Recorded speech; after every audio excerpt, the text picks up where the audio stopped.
ഇറാനിൽ സർക്കാർ വിരുദ്ധ പ്രക്ഷോഭം കനത്തതിനു പിന്നാലെ ഇസ്രായേൽ പ്രധാനമന്ത്രിയുടെ ഔദ്യോഗിക വിമാനമായ വിങ് ഓഫ് സയൻ രാജ്യത്തിന്റെ അതിർത്തി വിട്ടതായി വിവരം ലഭിക്കുമ്പോൾ ഇറാന് ഞെട്ടലാണ്.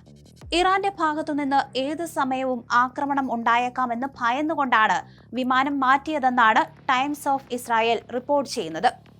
ഇറാന്റെ ആക്രമണം ഉണ്ടാകുമെന്ന് സൂചന ലഭിച്ചിട്ടുള്ള ഘട്ടങ്ങളിലെല്ലാം തന്നെ മുമ്പും വിങ് ഓഫ് സയൻ ഇസ്രായേൽ വ്യോമ അതിർത്തി വിട്ടിട്ടുണ്ട്.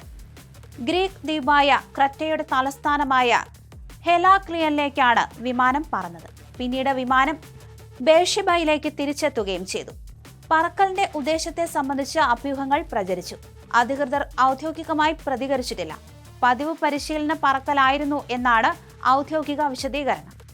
അതേസമയം വർദ്ധിച്ചു വരുന്ന സംഘർഷങ്ങൾക്കിടെ ഇറാനിൽ അമേരിക്കൻ സൈനിക ഇടപെടലിന് സാധ്യതയേറി. അടുത്ത 24 മണിക്കൂറിനുള്ളിൽ സൈനിക നീക്കം ഉണ്ടായേക്കാമെന്ന് ഉദ്യോഗസ്ഥർ മുന്നറിയിപ്പ് നൽകി. ഇതിനിടെ മേഖലയിലെ പ്രധാന അമേരിക്കൻ സൈനിക താവളങ്ങളിൽ നിന്ന് ഉദ്യോഗസ്ഥരെ ഒഴിപ്പിക്കാൻ വാഷിംഗ്ടൺ നടപടിയും തുടങ്ങിയിട്ടുണ്ട്. പ്രതിഷേധങ്ങളിൽ പങ്കെടുത്ത 26 വയസ്സുകാരൻ ഇർഫാൻ സുൽത്താനിയെ തൂക്കിലേറ്റാൻ ഇറാൻ ഭരണകൂടം തീരുമാനിച്ചതാണ് അമേരിക്കയെ പ്രകോപിപ്പിച്ചത്. അവർ തൂക്കിക്കൊല്ലാൻ തുടങ്ങിയാൽ പിന്നെ കാണുന്നത് കടുത്ത നടപടികളായിരിക്കും എന്ന് പ്രസിഡന്റ് ഡൊണാൾഡ് ട്രംപ് കഴിഞ്ഞ ദിവസം മുന്നറിയിപ്പ് നൽകിയിരുന്നു. എന്തായാലും അതിപ്പോൾ മാറ്റിവച്ചിരിക്കുന്നു എന്ന വാർത്തയും പുറത്തു വന്നിട്ടുണ്ട്.